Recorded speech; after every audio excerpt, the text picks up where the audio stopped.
People get offended online at the most stupid things. Success is achievable for small businesses with the right approach. But a lot of SEO is a waiting game. There's no guarantees. And they are going to get cancelled. The fear of what could go wrong is stronger. No one's going to do that. We're adults now. A huge personal development course. And you really discover who you are. 1, 2, 3, 4. Want to attract and convert more leads?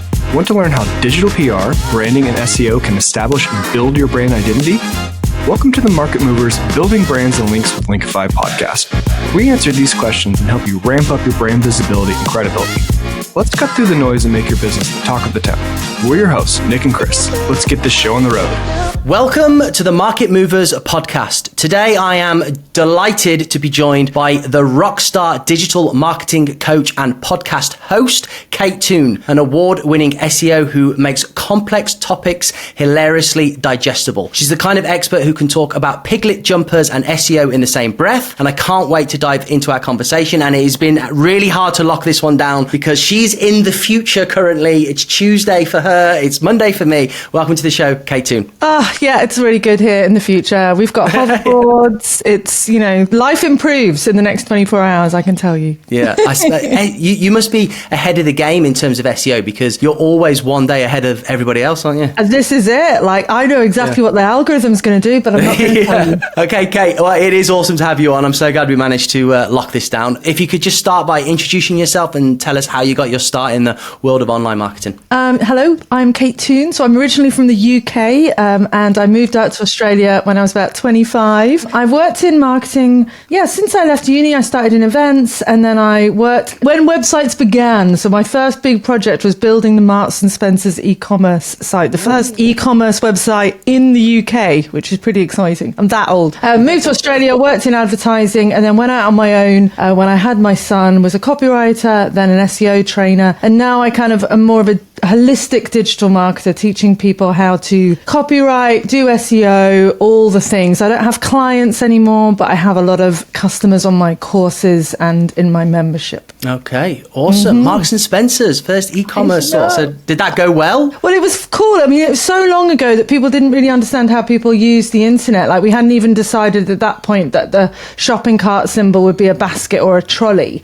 Really? And we did a big trial on the BT intranet because it was the closest thing that we could get to replicating the internet because it had 70,000 people on it. So we built a beta of the site and tested it on the BT intranet with their internal staff for like a couple of months just to watch how people shopped because no one had any ideas back then. And if you look at the Marks and Spencer's site today, it's not dramatically changed since then. So I think we got quite a lot right. And I guess when you were first setting that up, SEO was not really a thing. It was just functionally, did it work as a platform? Was that the... It was the days of 10 links. Do you know what I mean? It was the days of the keyword tag actually working. You just whacked in underpants, underpants, underpants, and you ranked for underpants. But it wasn't really a thing. When I worked at a company called advertising.com a couple of years later, and that's when we really started to get into search as a craft, being findable. And again, that was, really early on working with brands like Pedigree Chum and, trying to work out what words do you put in the content where to make it come up. It was,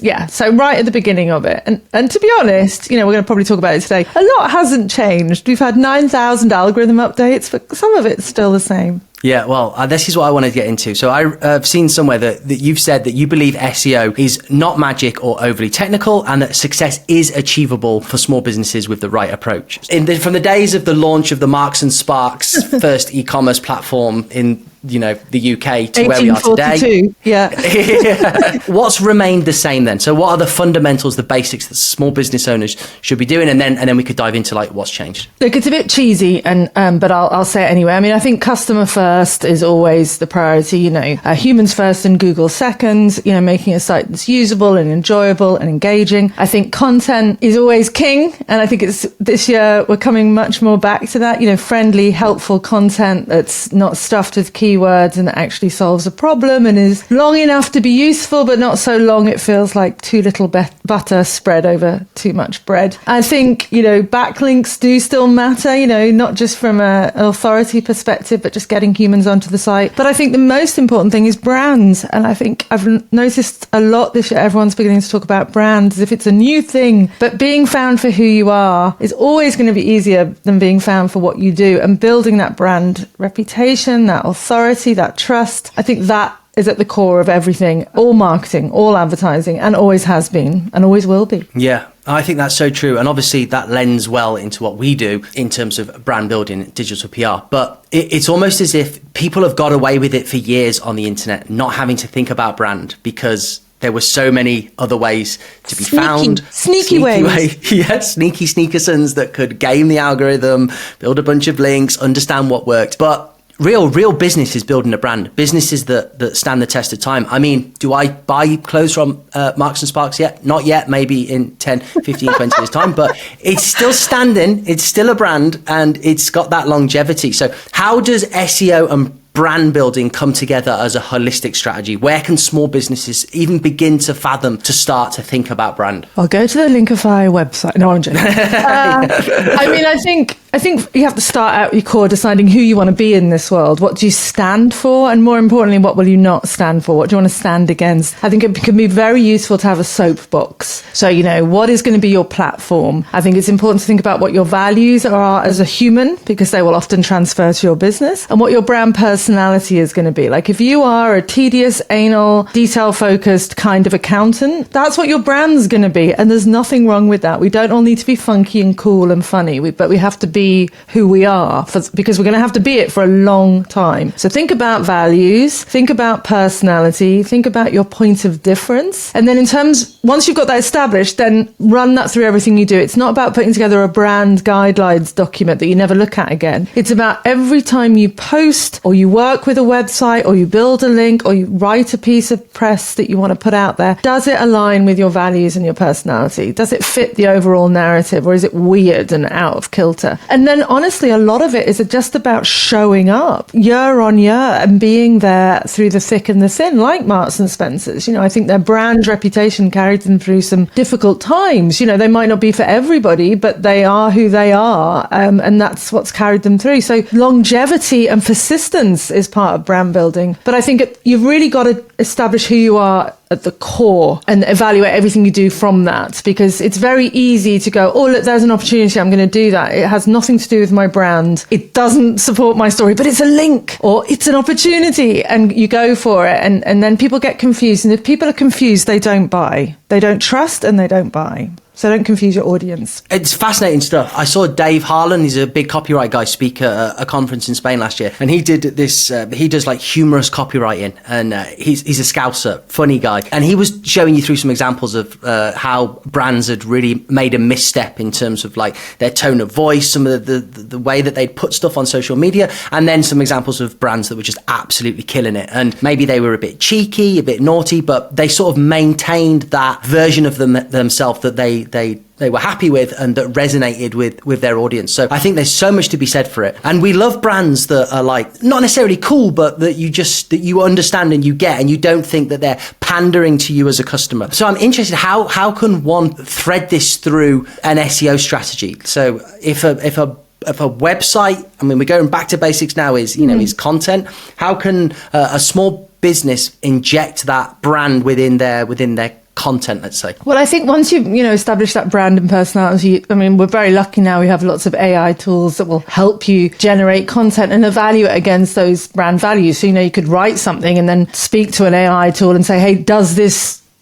back up our core values of being honest and generous and whatever, and it will evaluate it for you. So you can evaluate your content that way. But I think it's about, as a business, making your brand a priority. Like, don't fob off your social media to the intern that's just started, because they're gonna, without them understanding what you stand for, because they could be incredibly witty and dynamic, but you're not that company. And then that intern leaves and the tone changes again. I think it's for me, a huge part of SEO is relationship building, whether it's through digital PR or article writing or appearing on podcasts. It's building relationships. So be careful who you associate your brand with. Your brand is represented by the brands around it. So be careful who you work with as well. And I think in terms of, your content on your site is the easiest bit, really, because you can evaluate that and make sure it's clean. It's making sure that you are who you are wherever you are. So if you are quirky and odd, you're quirky and odd on LinkedIn, even though LinkedIn doesn't sort of approve of that kind of vibe. You're quirky and weird at conferences. You're quirky and weird in your guest posts. You are who you are wherever you are. You don't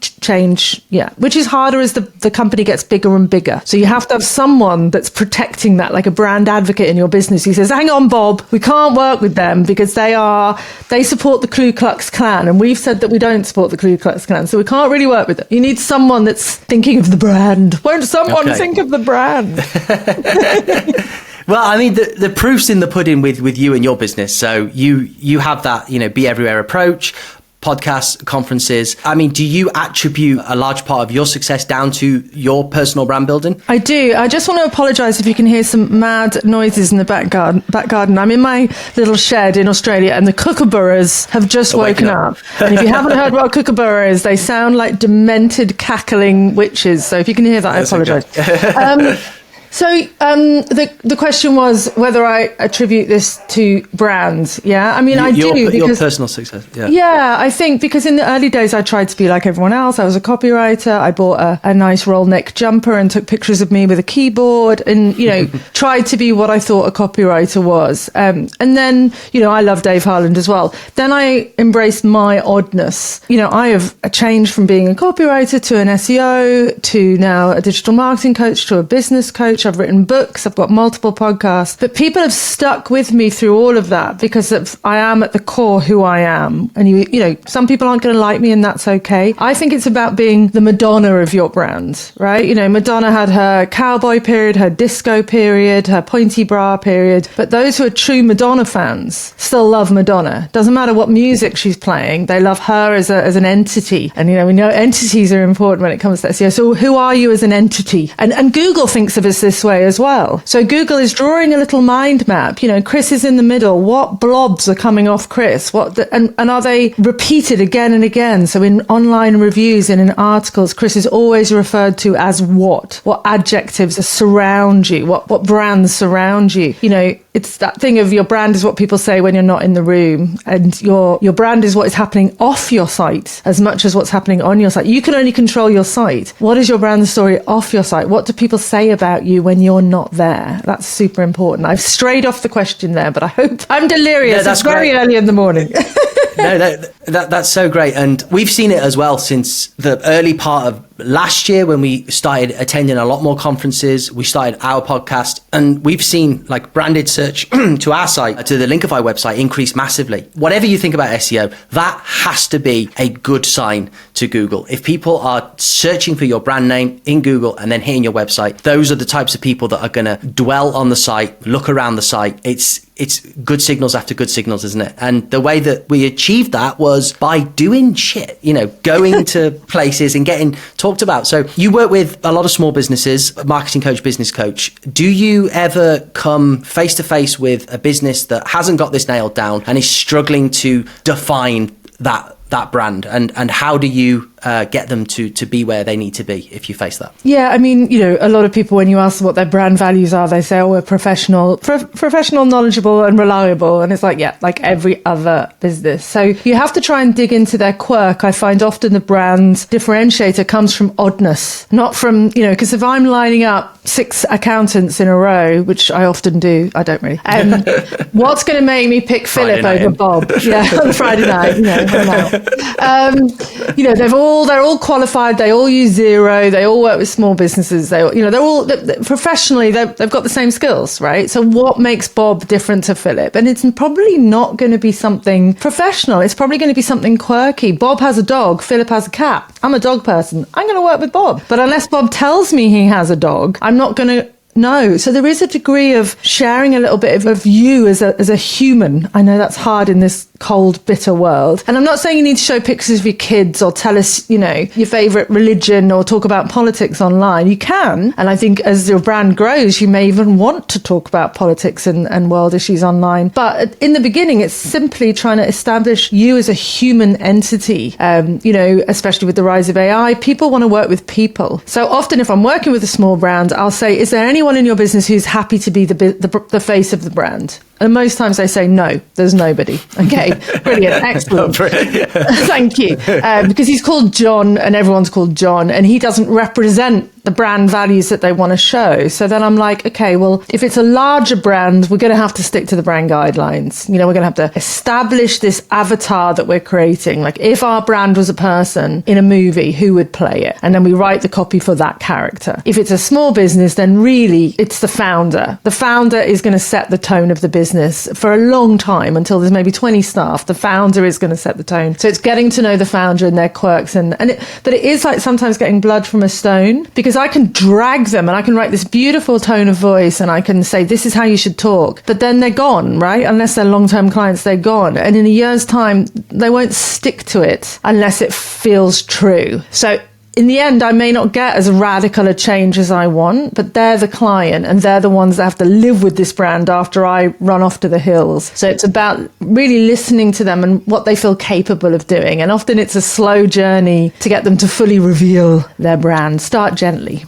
Yeah. And I bet it's difficult to explain the ROI. If they invest in PPC, that they know are they making more than they spend, this is working great, we'll carry on. Whereas if you've got to tell someone get out there, do your sort of weird quirky thing, as long as it's matched the vibe we've all agreed on and the brand principles, then, and get out there and do it. Yeah, it's not a quick thing, is it? It's a long-term investment. It's like PR and SEO. Like PR, you can write the perfect press release, a media release, and send it out. And but you've had to build the relationships to guarantee that will get published. And sometimes all the work goes in and you don't get the return. As with SEO, there's some tangible stats like, we reduced your site speed by 0.2 of a second. But a lot of SEO is a waiting game. And even knowing as much as you do about SEO, there's no guarantees. You can't offer definitive guarantees. You can hope, you can project, but you cannot say, I take this action, this will definitely happen. You just can't. And so I've lived in that world of kind of making promises that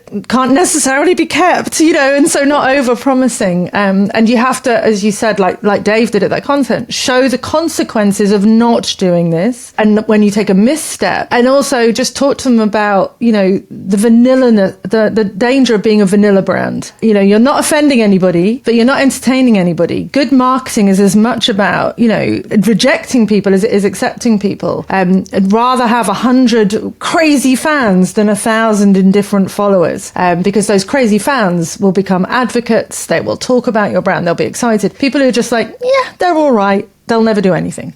So you have to be brave, I think, to have a strong brand. That's really, really interesting. I love that, because it's so true that it's almost like, why wouldn't you just do this? It's if you want to be around 5, 10, 20, 50 years, then at some point you've got to nail this stuff down. Otherwise you will just get lost in lost, because unless you've got that voice which rises above the crowd, not even rises above, but differentiates and segments into your own pocket of people screaming your name and cheering for you, then why wouldn't you just lay that foundation amongst anything else? Well, I think people are very worried about cancel culture. I'm about to speak at a conference for orthodontists, and I'm speaking on this topic, because orthodontists, they show pictures of teeth and they don't really show anything more. It's the fear that they're going to, as you said, make a misstep. They're going to make a joke that falls flat. They're going to say something un-PC. People are going to gather the pitchforks and they are going to get cancelled, and people get offended online at the most stupid things. So people want to play safe, they don't want to step out from the crowd, even though they could see the benefits. The fear of what could go wrong is stronger than fear is always stronger than love. And so people are so scared that they're going to get it wrong. But the thing that small businesses especially need to understand is that if you do get it wrong, if you do say something wrong, if you make a joke that's wrong, you apologize. You cleanly apologize. You don't, double down. You don't hide. You apologize, say, well, do better. And then you do better. You take the vibe of your audience. You say, thank you for educating us. We'll do better. And that's all you can do. Most often a sorry and an apology takes the air out of people, and then you move on. But you can't let some dweeb in a garage rage typing at 2 a.m. stop you having the brand that you want to have. Yeah, and you're not going to please anyone anyway, are you? Ever in this world, but with anything. And you've just reminded me that I've got an email sat in my inbox from 2 days now from my dentist for my 6 monthly checkup, and I've been putting it off because he always has a go at me, and I hate going. So if you could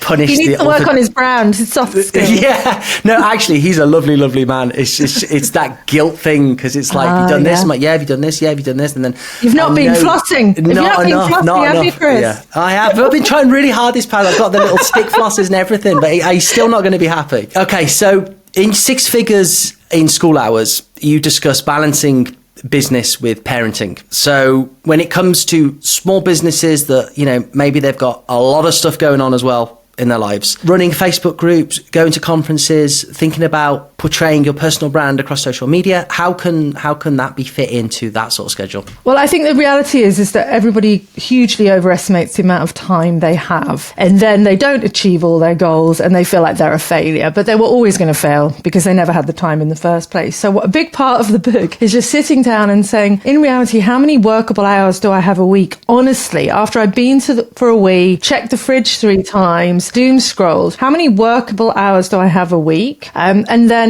how many of those hours are billable? Because most people are only about 60% billable. I worked in advertising for a long time, and you had to record every minute that you spent on everything. Most people, if they have a 6-hour day, will work about 3.5 hours. That is actually useful and generates return on investment. So that's the hourly hours that we should base our income on, and that we should base our expectations on. Because people will say to me, I want to make 20 grand a month. And I'm like, yeah, but when you look at it, you've got 15 hours a week. If I do the maths, that's quite a high hourly rate. You can get that, but what's it going to take to get that? Or manage your bloody expectations. Expectations are the killer. So I think it's really about, it starts with time and then it moves into money, and, something's gonna have to give. Either you become the kind of person that gets up at 5 a.m. and does 2 hours of work before your family gets up, and that's your quiet time, or you don't. And either way, there's consequences, And I think it's just understanding that something has to give, and that, you do not have the same amount of time as a 27-year-old with no kids, no parents, no dog, no health issues. You do not have the same amount. You do not have a 40-hour work week, and therefore do not measure yourself against that person. There's a classic book called The 4-Hour Work Week, which I love and is a great book, but it's written by a man who hasn't got kids and who hasn't been woken up at 3 a.m. with a child's foot in his face and then had to get them back to bed and then wake up at 6 to feed them and take them to daycare.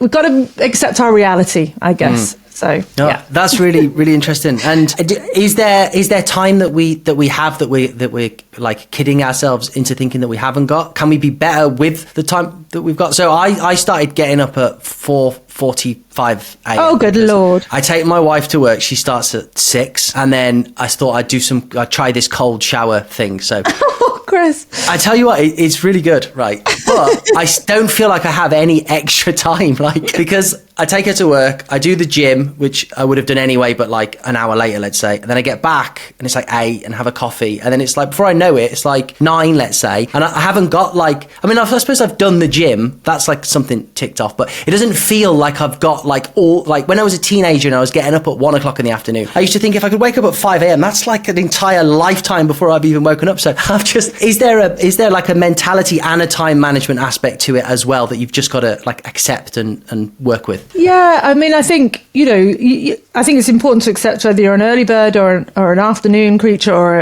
a late night person. That's really important, because late night people are very much frowned upon in our culture. Early bird is cool, late night is not cool, but you are who you are. I think you've got to think about neurodiversity or your ADHD, and you have spurts of energy and then you have no energy. If you have anxiety or depression, where some days you just can't do anything. I think you can Pomodoro and tick list and to-do and time group and all these different productivity things. But at the end of the day, you are a human. And some days you don't want to get up at 5 a.m. and have an ice bath and go to the gym. Some days you just don't want to. And you can hold yourself to this standard for a period and then you can't. And that's often when people break down and burn out. And it's not talked about very much. So, it's like, who is this? It's the bigger question, I guess. And this is probably too existential for this podcast, maybe. But what's it all for? What are you trying to prove? Let's get deep, Kate. Yeah. But no one is going to come along and pat you on the bottom and say, good job, Chris. No one, and often that's what we're deep looking for, is someone to give us an A+, someone to tell us we're a good girl or a good boy. No one's going to do that. We're adults now. So what are we trying to prove? And if you've set yourself a ridiculous financial goal, you'll hit it, as I did. I hit my financial goal about 3 or 4 years ago, and you lose all motivation because you get something called summit syndrome. So you can, you're making more money, you're buying nicer houses in Thailand, better cushions,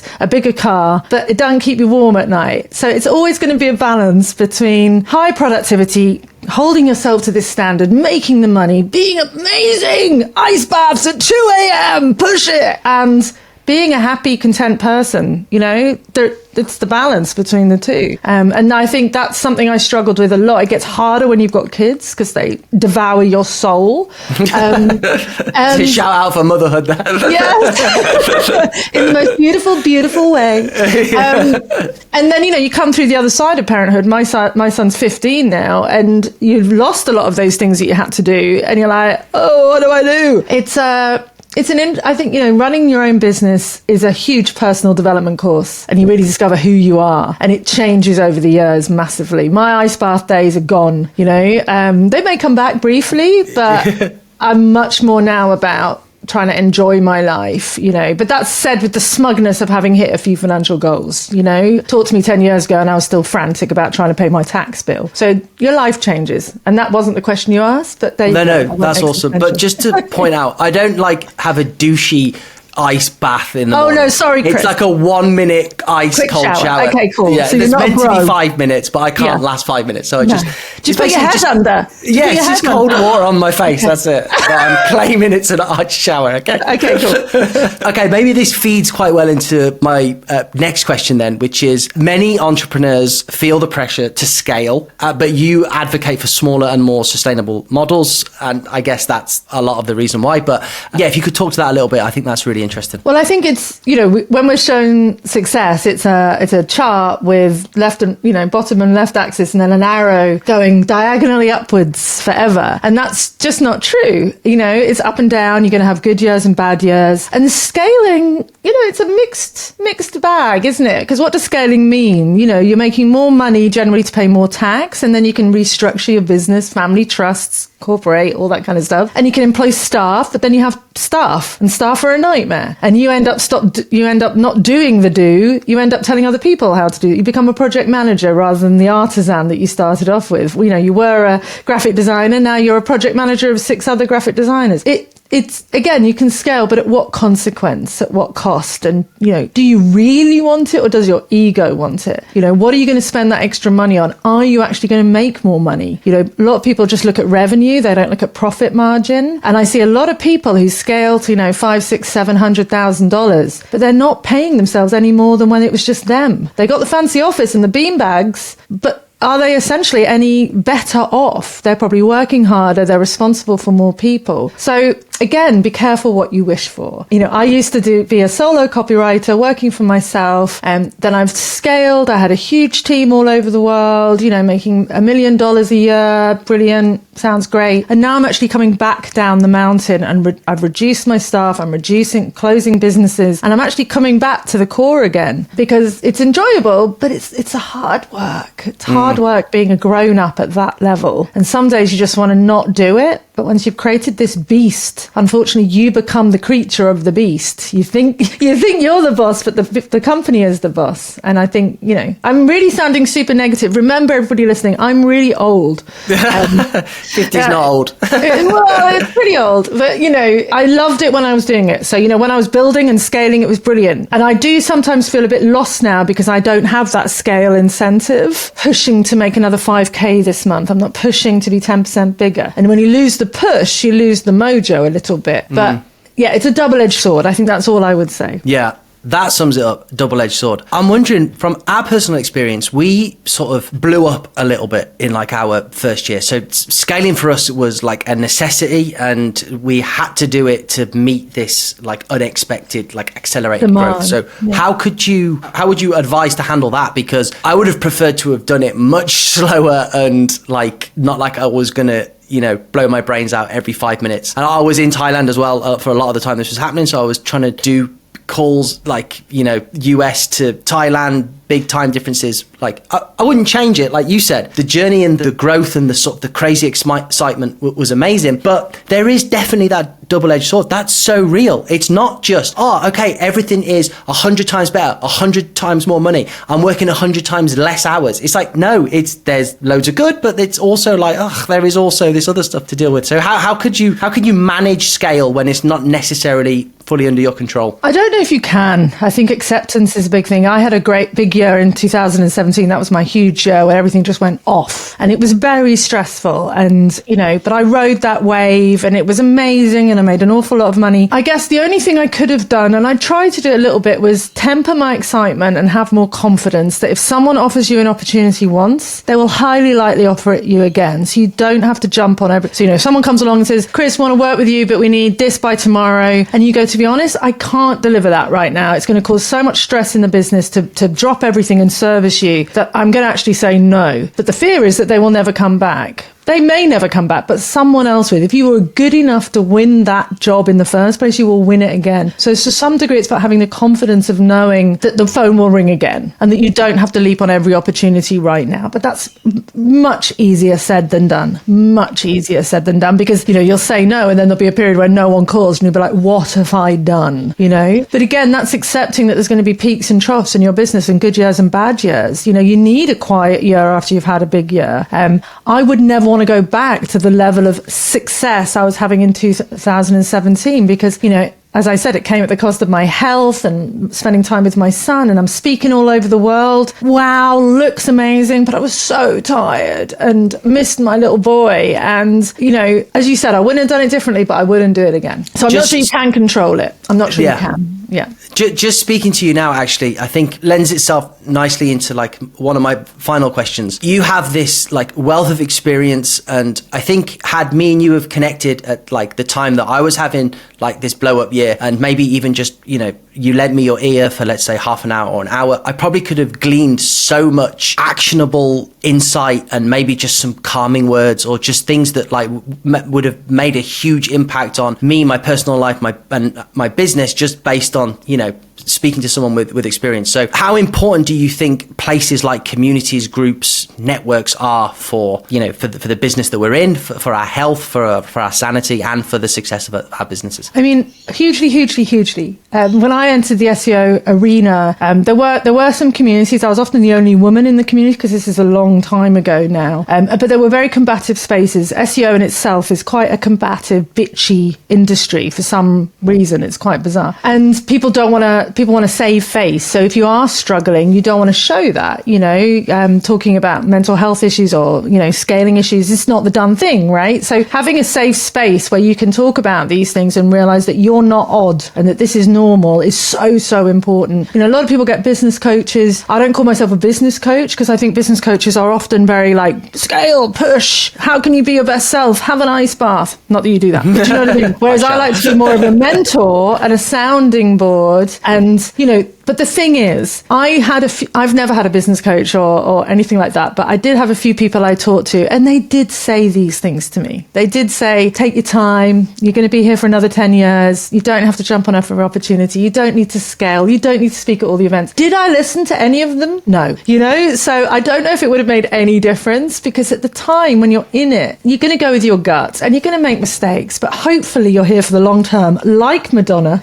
Obviously she's had her moments recently. But, this is a long game. You're probably still going to be doing this when you're 50 or 60 to some degree. Maybe it won't look the same. And I think knowing that it does not have to be achieved this year, that's very comforting. So that's the only piece of advice I wish I'd listened to, that I'm going to be around for a long time. I don't need to do everything today. The world will wait. That's my mantra in the book. The world will wait. That served me very well. So, yeah. That's really nice. Actually, I think one of my saving graces is I have a business partner who happens to complement all of my personality defects. So I look at everything very closely. My brain's 1,000 miles a minute and da-da-da-da. He is the calming voice of reason. And so our journey has been somewhat of like a marriage in that sense, where we've supported each other. And so my advice would be, if you can find a great business partner, that helps. Yeah, or just a sounding board. I have a OBM, a business manager who is very calm and rational, and I'll be like, blah, blah, blah, blah, blah. Yeah. And she'll be like, yesterday you said you didn't want to do that. Are you still the person you were yesterday? Yeah. And, just sort of settles me down enough to keep me going on the long term. And I couldn't have succeeded without her. Shout out to Leanne Woff. You do need someone in your life, whether it's your partner. If you're lucky, it's your actual partner, but that's rare, I think. So it's either a community of people, probably someone who has a very similar role to you, or if you can manage a business partner without killing them, a business partner. But having someone you can talk to, and not to be sexist, but especially as a male, women are much more likely to talk about feelings and emotions. And I think, a lot of males keep it in a little bit more. So having another group of people where you can share these things is so important for the long term. Yeah.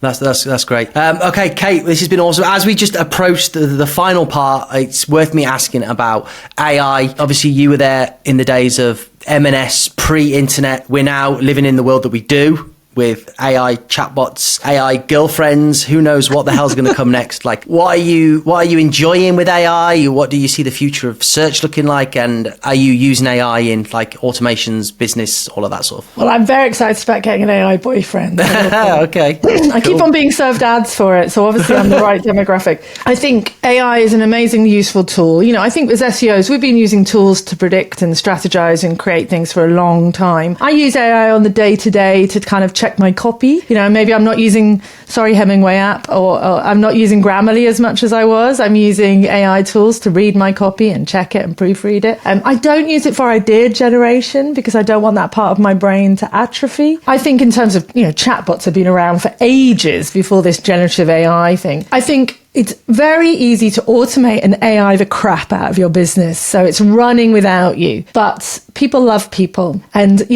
the chatbot, for example, maybe it should get through 3 questions and then you should talk to a human. Your email automation should flow, yes, without you doing anything to it, but someone should be able to email you direct and get a response from a person. So don't forget the humanity. Even with SEO, they changed the guidelines, didn't they? So they want to have a human feel to the content. We've got experience, expertise, authority, and trust. Experience. AI can't do a great job of saying how it felt when your girlfriend proposed to you in that pizza restaurant and the smell of mozzarella coming up from the table and the music was playing. It can't do a great job of that. And that resonance, that emotional resonance, is all we have left as humans before the Terminators take over. So I use it. It's a tool, but I think people are already tiring of it. I've seen a massive shift. A year ago, all my copywriters thought they'd lost their jobs, and now all of the ones who stuck around are getting their jobs back again. So I think it has a place, but I don't think it's everything. I think that's a really good assessment of what's to come. And as a human, I love the comment that you said, which is we like people. I like people. I don't always want to see people. If I'm not in the mood to speak, then people are the worst things in the world. But I think the businesses that will truly succeed into the future are the ones that are able to utilize AI to reduce cost, automate where they need to, but also nail their human engagement. If you can do both those things, that's what's going to win. Efficiency with the AI and the human side. Perfectly said. I love that. Yeah, I agree. Yeah. I agree wholeheartedly. Kate, I'm so happy we were able to do this. Is it Wednesday yet in Australia, or is it still Tuesday? I have no idea. I don't. No. I think it's February. I need 2 more coffees before I can properly become a human. So we'll see. Well, we managed to do it. We're on the bookends of the day here. I am going to bed. Kate's day's just started. Thank you so much for coming on. Where can people find you? I know you speak at a lot of conferences. Anything coming up soon? Speaking at a few things here in Australia, but if you want to find me, Kate Toon. There's only one other Kate Toon, and she's a dentist, I think, in Ipswich. I'm not her. So yeah, Google Kate Toon and you'll find all my 72 websites, my podcasts, my books, and all those various bits and bobs. I was an overachiever, but now I'm trying to achieve a little bit less. That's brilliant. Okay, well, Kate, thanks so much for coming on. 3, 2, 1, yeah! And that wraps up this episode of Market Movers, Building Brands and Links with Linkify. Big thanks to our parent company, Linkify, the wizards behind turning ambitious businesses into standout brands. Hit up our website at linkify.io and take the first steps towards brand greatness. Big shout out to Fame for making this podcast possible. Thanks for listening, folks. Stick around for more insights in our next episode. Catch you later.